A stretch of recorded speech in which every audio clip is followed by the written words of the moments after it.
Today we continue the awakening heart. The fifth exercise for observing the mind. On Saturday, I just went playing shuttlecock with one of my colleagues, and I finally realized that was I was wrong. I was not observing well the when he said to me that you are not the first I told that Ban play shuttlecock very well, so he said to me that you play well too, so why don't you go play shuttlecock? So I replied that because I don't have any friends, any girlfriend to go play with me. So he told me that you are also a boy. You must confident about your sexuality. I feel that I'm very hurt by that when she said like that, because I think that she understood me because she is one of my close friends. But I feel that I'm very angry. I feel very disappointed when she said like that. But finally I realized that yes, of course I can go along. I can go along with no girlfriends go playing with me.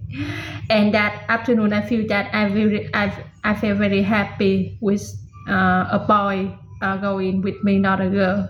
And finally I realized that what make me sad is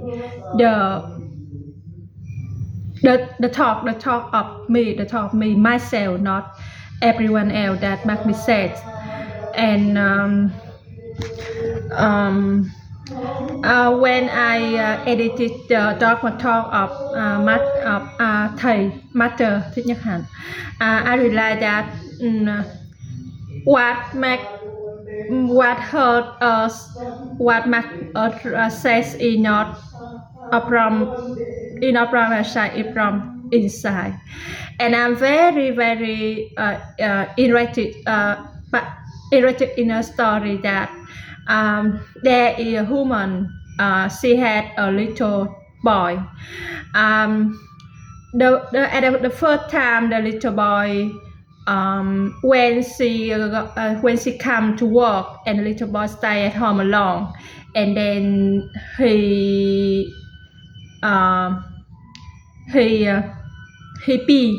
been something more than that. So that when she come back to home, she was very angry. And then another day, when she feed when she feed him to eat, and then he dropped out of the food many things around her, and she cut too much. But it's not only that time, but really the first time that give her bad impressions about him. Yes, so that what make us angry, not the thing that come from ourselves, is from inner talk, inner thinking, like that.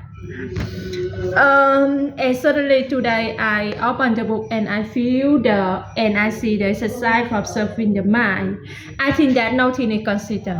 It had a reason behind. Yeah. The third establishment of mindfulness presented in the sutta is the establishment of the mind. The content of the mind are the biological phenomena called mental formations. Etc. Feelings are also mental formations. But they were there on the out in the second establishment of mindfulness.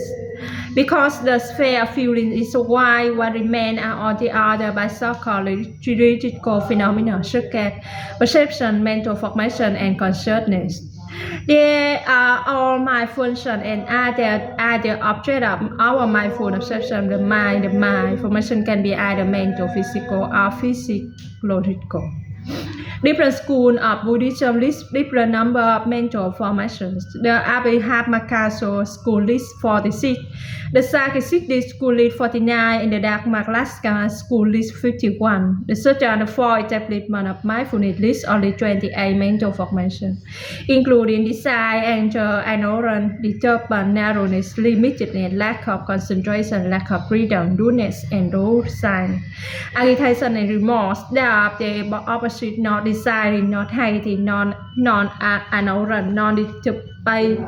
tolerant, unlimitedness, concentration, freedom, absence of doubt, absence of dullness, doubtsidedness, absence of agitation, as well as mindfulness, detached with joy, easy, and letting go. The second version of the Sutra lists one additional mental formation in Buddhism, which could include all the mental formations that are considered to be defilement. The third version considers sense of graphene as a formation separate from desire. Any of the mental formation can be the object of our mindfulness observation of the mind in the mind. The exercise about observing the mind isn't different from observing the body, or observing the feeling in the feeling. We mindfully observe the arising, impression, and disappearance of the mental phenomena with the core mental formations. We recognize them and look deeply into them in order to see their substance, their root in the past, and their possible root in the future. Using concept written while we observe, we should remember that when the line of mindfulness is lit off, the mental formation, the observation will naturally transform in a wholesome direction. Exercise 13. Observing the desire in mind. When his mind desiring, the practitioner where my mind desiring. When his mind not desiring, here where my mind is not desiring. When his mind not hating, here where my mind is not hating. When his mind in a state of ignorance, here where my mind is in a state of ignorance. When his mind not a state of ignorance, here where my mind not a state of ignorance. When his mind tense, here where my mind tense. When mind not tense, here where my mind not tense. When his mind distracted, here where my mind is distracted. When his mind not distracted, here where my mind not distracted. When his mind had a wide scope, here where my mind had widened scope. When his mind had a narrow scope, here where my mind had become a narrow in scope. When his mind capable of reaching a higher state, here where my mind capable of reaching a higher state. When his mind not capable of reaching a higher state, here where my mind not capable of reaching a higher state. When his mind composed, here where my mind composed. When his mind not composed, here where my mind not composed. When his mind free, here where my mind is free. When his mind not free, here where my mind not free. Desire means to be calm in all wholesome longing. From sound, smell, taste, and talk are the object of the 5 kinds of sense desire. Without desire for money, sex, fame, good food, and sleep, the 5 category of desire produce obstacles in the path of practice as well as many kinds of physical and mental suffering. Whenever the practitioner mind and talk turn to desiring, she immediately give rise to awareness of the presence of that mind, their mind longing for help, their mind of sexual desire, their mind of desiring reputation, they are the root of the rising of the mind longing for wealth, they are the feeling of pain caused by sexual desire. The Sabhidharma Sutta teaches that when desire not present, the practitioner shall need to observe that it not present. We can practice like this. At the time the mind desiring well is not present, at the time sexual desire not present, at the time the mind desiring reputation is not present. They are the root of the action of the desire for wealth. They are the root of the action of the mind desiring reputations. They are the sense of kind that accompany the option of the mind desiring riches. They are the sense that is the answer that accompany the sense of mind desiring reputation. The Buddha often said that many people can feel desire with happiness. In the Meghalaya Sutta, Mahajita Manikagono 75, a man evolved to live in the forest because he had leprosy, suffering from several eating and thinking. He dug a hole, filled it with dry branches and logs, and set them on fire. When the fire became red hot charcoal, he stood at the edge of the hole and stayed his arm and let out over to catch the heat. When he did his suffering was relieved. On day when he could not make a cake of fire to warm himself, his itching was unbearable. Miraculously, some years later, he was cured of the disease and went back to live in the village. One day he went to the forest and saw a number of lepers wrecking their body to warm themselves by a campfire. He felt a tremendous pity for them. The charcoal was extremely hot. He couldn't go near. If someone had dragged him to the hole to warm his body over the charcoal, his suffering would have been great. That which in former time had brought him happiness and relief was now a shock of agony. The Buddha said, desire shall show the hole of burning charcoal in the forest. Only those who should look on the desired happiness. Before he became a monk, the Buddha had died a life of trying to satisfy the fire desire, so his work came from its barrier. True happiness, he said, is alive with a few desire, few possession, and time to enjoy the many wonders in and around her. The Siprico recalled how the monk Bajira had happiness and ease when he observed his life of no desire. One night while sitting in meditation at the foot of a tree in the bamboo forest monastery, but he had suddenly tried call out the word, "Oh happiness."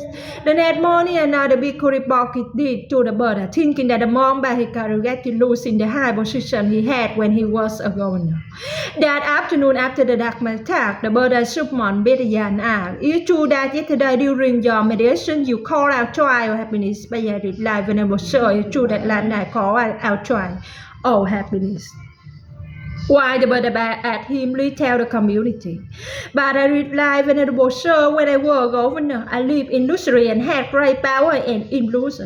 Whenever I went, a Krigama so they assisted me. My residence was guided day and night, inside and out by soldiers.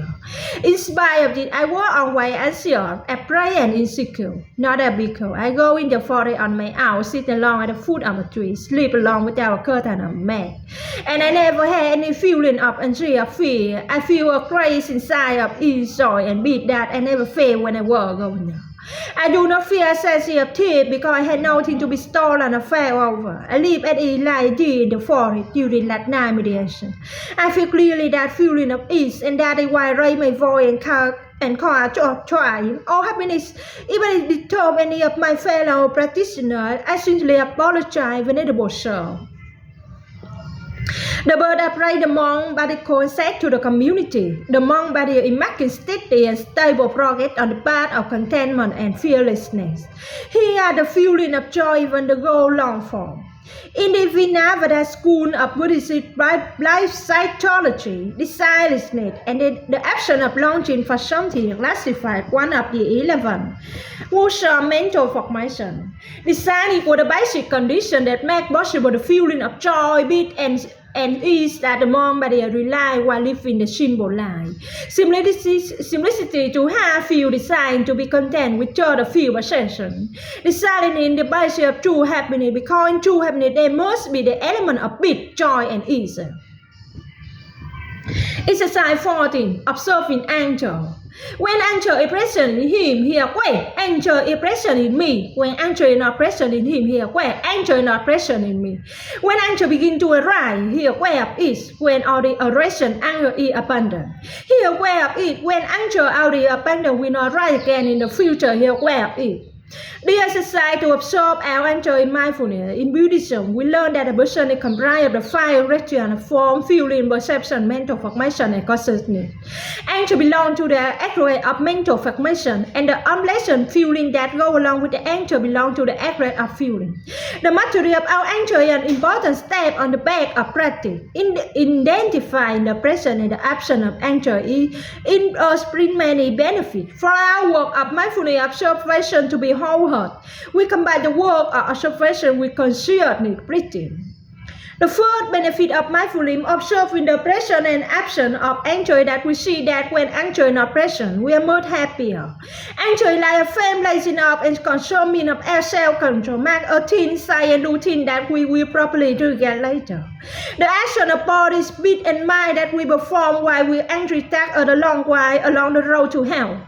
We may never have seen the act we hell, but we can see clearly that whenever someone is angry, he abides in one of the hot hell.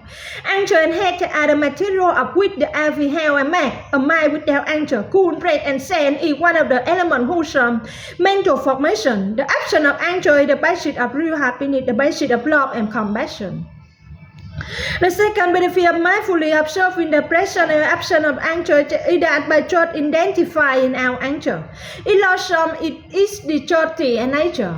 Only when we are angry and observing our anger mindfully, our anger becomes dirty.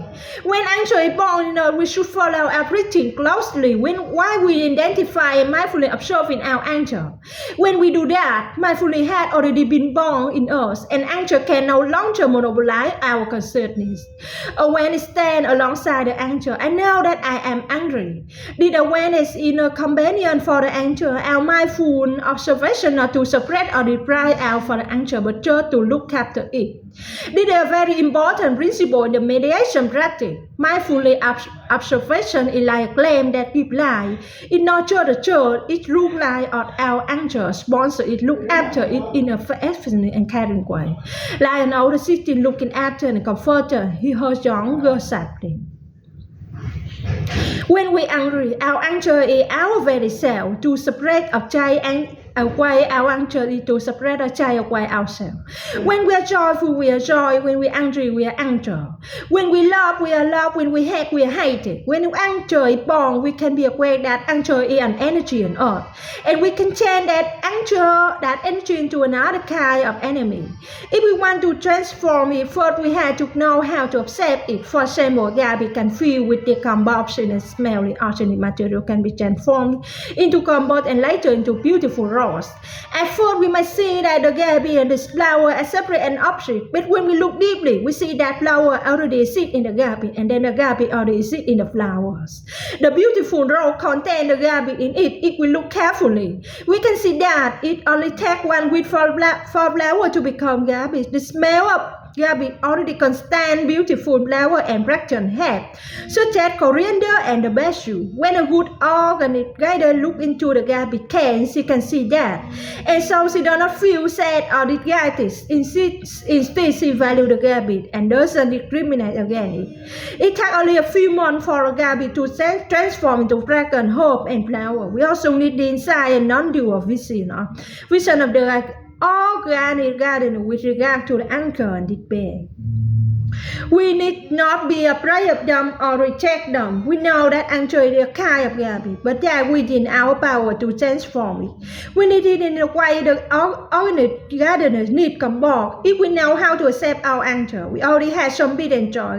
Gradually, we can transform anger completely. When anger arises, or the mental formation, we realize enlightenment is the depth of our consciousness and arising.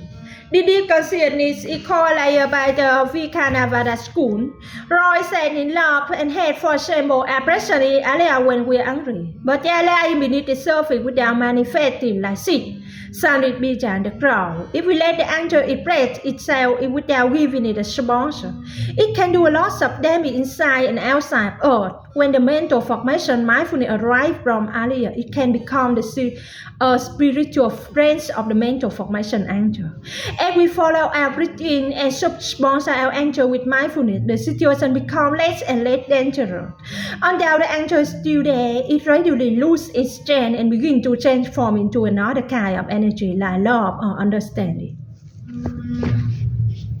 Mindfulness is like a lamp illuminating ourselves. As soon as the lamp is brought into the room changes. When the sun rises, the light of the sun only has to shine onto the plant for them to change, grow and develop.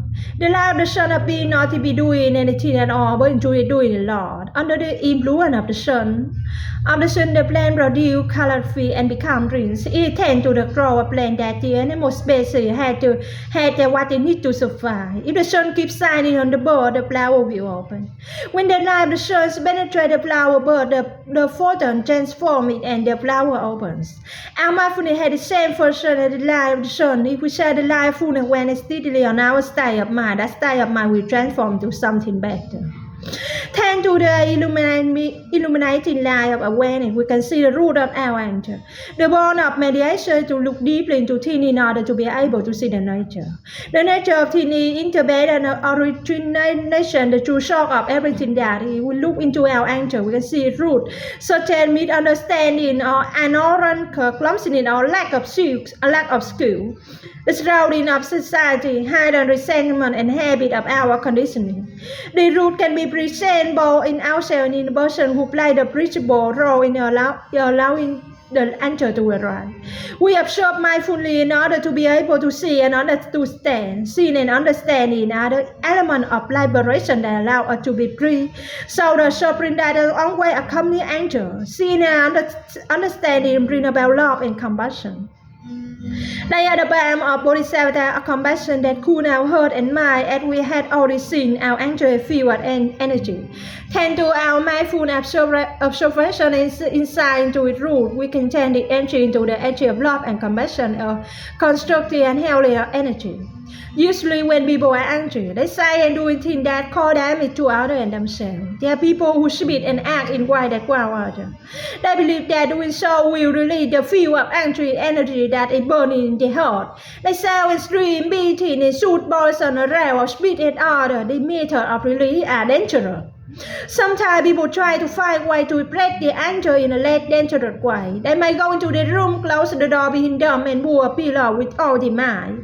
Naturally, if you beat a pillow until your energy charges, your anger will subside. You release it better or temporary feeling of relief.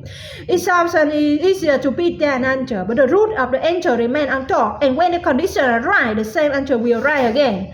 Therefore, the method of mindfulness observation in order to see and to understand the root of our anger, the only method that has lasting effectiveness. As we seen already, when anger arises, we first need to come back to our considered breathing and sponsor our anger with mindfulness. We concentrate on our breathing in order to maintain mindfulness. We are avoid listening to or looking at the person whom we regard at the core of our anger. Usually when we are angry, we don't return to ourselves and take care of healing our anger. We want to think about the hateful aspect of the person who had made angry, rudeness, dishonesty, cruelty, mercilessness, and so on. The more we think of them, listen to them, and look at them, the more our anger flows up. Their hateful nature may be real, imaginary, or exaggerated, but whatever it is, they making us angry. We likely to give our full attention to that. In fact, the food of our problem is the anger inside of us, and we have to come back to it and take care of it first of all. Like a firefighter, we must put water on the place immediately and not wait time looking for the person who set the house on fire. Breathing in, I know that I am angry. Breathing out, I know that I must take care of my anger. So it's better not to listen to, look at, or think about the other person, or to say or do anything as long as anger persists. If we put our mind to the work of observing and calming our anger, we avoid creating damage that we would probably never regret later. We may like to go outside and practice walking meditation. The fresh air, green tree, and the plant will help us greatly. As we walk, we can recite this word. Breathing in, I know that anger is still here. Breathing out, I know that anger is in me. And I know that mindfulness is in me also. Breathing in, I know that anger is an unpleasant feeling. Breathing out, I know that feeling has been born and will die. Breathing in, I know that I can take care of this feeling. Breathing out, I calm this feeling. Mindfulness embraces the feeling. As a mother holds her crying child in her arms and transmits all her affection and care. If a mother puts all her head and mind to caring for her baby, the baby will feel the mother eventually and will calm down. In the same way, we can calm the fusion of the mind. In order to lessen the unlessened feeling brought about by the anger, we warmly give our heart and mind to practice of working meditation, combining our breath with our sleep and giving full attention to the contact between the soul of our feet and the earth. After a while, our anger will come down and we become stronger. Then we can begin to observe the anger and its true nature. We know that we can eat potato without cooking them first. We fill our bowl with water, but the lid on and light the fire. The lid not the bowl will keep the heat inside in the barrel of concentration, not to speak, nor to listen, not to do anything at all, but just to concentrate our mind entirely on our breathing. As soon as the bowl is on the fire, the water begins to get warm. When we practice concerted breathing in, although our anger is still there, it accompanied by mindfulness, the fire under the potato. The anger the potato has started to transform. Half an hour later, the potato are cooked and our anger is transformed. We can smile. We know that we understand the root of our anger and we can find the person who participated.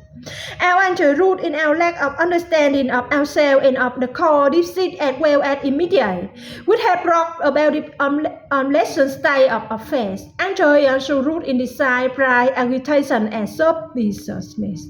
Our method of dealing with events as they arise reflects our state of understanding as well as our state of confusion. The chief root of our anger are in ourselves. Our environment and other people are only secondary root. We can put up with the damage brought about by an earthquake of a flood, but if people had caused the same damage, we might not show much better. And anger ahead may arise, but if we know that earthquake and flood had caused, we should also be able to see that they are called deep-seated or immediate of the harm done to the earth by people. We need to see and understand the cause also. We have to see hardship brought about by others as the shock of natural disaster. The people make our life difficulty because they are ignorant. Prisoner of their desire, they had, if we speak actually to them and treat them as the enemy, then we just doing what they are doing and we know different from them. In order to realize the state of no anger now consciousness and self-conscious mind, we have to practice the mediation of love and compassion. Love more and love mediation.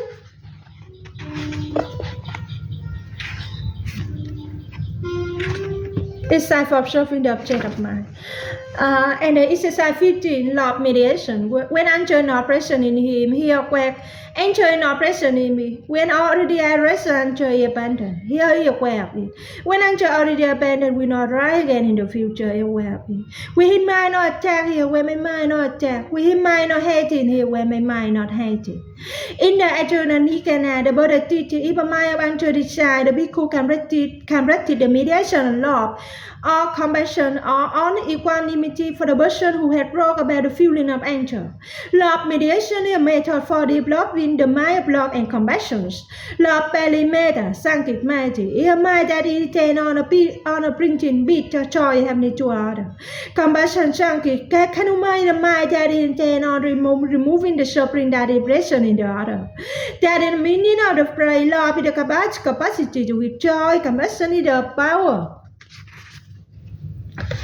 to relieve suffering. When love and compassion are shock of energy in earth, they bring big joy and happiness to those here to earth and to others. So we all have a seed of love and compassion in earth, and we can develop divine wonderful shock of energy. Machi and Karuna are the kind of love that try to possess and approach it, to dedicate and bring about suffering for ourselves and those we love. Machi and Karuna are the kind of unconditional love that don't expect anything in return.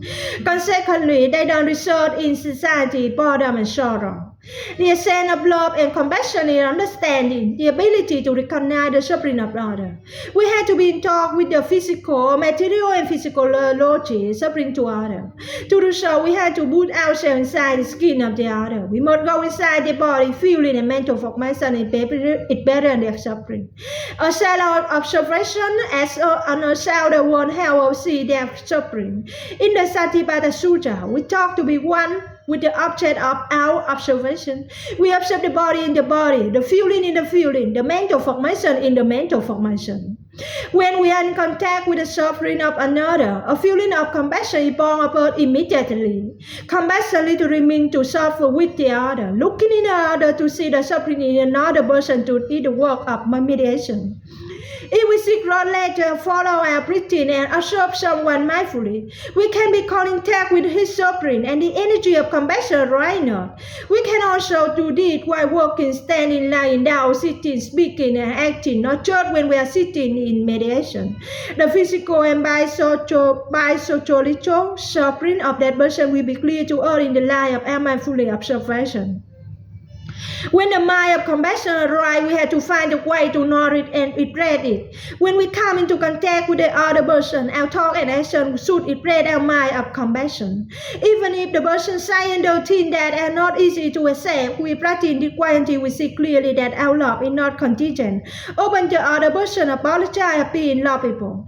Then we can be sure that our mind of compassion is firm and authentic. We can recognize in ourselves some of the beautiful sides of the compassionate mind. First one, our sleep is more relaxed. Second one, we do not have nightmares.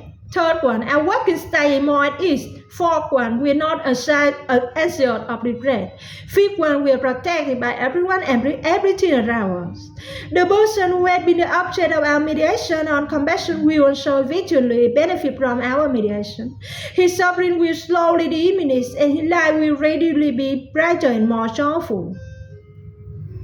We can begin our mediation on compassion with someone who is undergoing suffering of physical or material kind, someone who is weak and easily ill, poor, or oppressed and has no protections.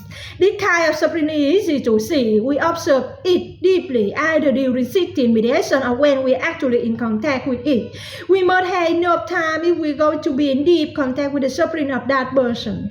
We have to observe until the mind of compassion arises, and sometimes the mind of compassion penetrate to our being. Then the mind of compassion will envelop the object of our observation. If we observe deeply in this way, the mind of compassion will naturally be transformed into actions. We won't just say, I love her very much, but instead I must do something so that she suffers less. The mind of compassion truly represents when it has the capacity of removing suffering. After that, we can practice being in contact with more subtle form of suffering. Sometimes the other person doesn't seem to be suffering at all, but we notice that she has sorrow, we have left the mark in hiding way. Someone with more than enough material comfort can also be subject to suffering. There are very few people who are not suffering to some degree. The person who has made us suffering is undoubtedly suffering too. We only need to sit down, follow our breathing, and look deeply, and naturally we all see her suffering. We may be able to see how her misery had come about because of lack of the skill of the parent who raised her. But her parent may have been the victim of their parent. The suffering had been transmitted from generation to generation, and it had been reborn in her. If we can see that, we no longer blame her for making us suffer because we understand the way in which she also a victim. To look deeply to understand. Once we understand, it's easy to embrace the other person in our mind of compassion. To look deeply into the suffering of those who have caused us to suffer is a miraculous gift. Thanks to our observation, we know now that the person is suffering. He might think that his suffering will be lessened if he can call us to suffer. When we talk with her suffering, our enmity and bitterness toward himself vanish, and we all long for him to suffer less. The spring water of the compassionate we might begin to follow, and we ourselves are the first to be cleansed by it. When we feel cool and light, we can smile. We don't need to be able to print about reconciliation. When he look deeply, we become reconciled with ourselves, and for us the problem is no longer exists. Sooner or later, the other will see our attitude and saying the presence of the stream of love with it flowing naturally in our hearts. After we experience the fruit of the mediation of compassion, would the mediation of love become relatively easy? Together with the mind of compassion, the mind of love brings a peace, joy, and happiness to the practitioner first. We know that we don't have it and joy for sale. We won't have it and joy to share with others. That's why the mediation of compassion, the mediation of love, will benefit both to the practitioner and to others. When we reduce the suffering in others, we are suffering them happiness at the same time. Although Thailand is suffering, it also had many wonderful things like the early morning sky, the heavy moon, the forest of birds, the valley bamboo, the stream of clear water, and the beautiful child. When we pay attention only to our suffering, we're not able to make contact with the wonderful thing, and anything we say or do, we don't tie the knot of suffering and bring about a condition for living joyfully. Mindfulness observation is the element that nourishes the tree of understanding, and compassion and love are the most beautiful flowers. When we rely on the mind of love, we have to go to the one who had been the object of our mindfulness observation, so that our mind of love is not just an object of our imagination, but it is a source of energy that has an effect in the real world. The Buddha teaches that during our meditation, we can send our mind of love and compassion to the four directions and embrace our species of living beings. But we must be careful not to think that meditation of love and compassion consists in just sitting and imagining that our mind of love and compassion will spread out into space like water of sour light. Sour light has the ability to penetrate everywhere, and love and compassion can do the same, but if our love and compassion are only kind of imagining, for example, we imagine like a poor white cloud that slowly forms and gets gradually reach out and outward and envelop the whole world, then they have no effect. They only a cloud of imagination. A true cloud can produce rain. It only in the midst of our daily life, in our actual contact with people and other species, including the object of our meditation, that we can know whether our mind of love and compassion is really present and whether it is stable. If love and compassion are real, they will be evident in our daily life, in the way we talk with people and the way we act in the world. The sitting meditation position is now the only position which we can give right to the spring water of love and compassion. Many people think that if they don't have influence and money, they can really rely love and compassion. In fact, the source of love and compassion is not, and we can help many people suffer less and real life. A lot of many people that are being rich or illusional. One word, one action, or one talk can reduce another person's suffering and bring him joy. One word can give comfort and confidence. Destroy doubt, help someone avoid a mistake, reconcile, complete, open the door to liberation, or show him the way to success and happiness. One action can save a person's life or help him take advantage of rare opportunity. One talk can do the same, because talk leads to work and action. If love and compassion are in the heart, every talk, work, and deed can bring about miracle. Because understanding is the very foundation of love and compassion. The work and action are guided by love and compassion will be one that be helpful. When we want to help, we also know how to avoid the kind of love that does more harm than good. We must always remember that love is none other than understanding.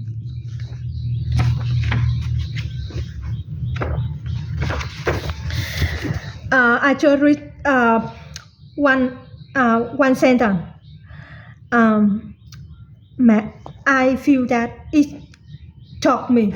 We want to say I love her very much, but instead I must do something so that she suffers less. The mind of compassion is truly present when it has the capacity of removing suffering. We want to say I love her very much, but instead I must do something so that she will suffer less. It's a very interesting sentence. Yeah, today I finished the exercise for observing the mind, the sutra for establishment of mindfulness, and tomorrow I will continue the second. Thank you, and thank you for saving the time listening to me. With you happy with, and bye bye. See you later.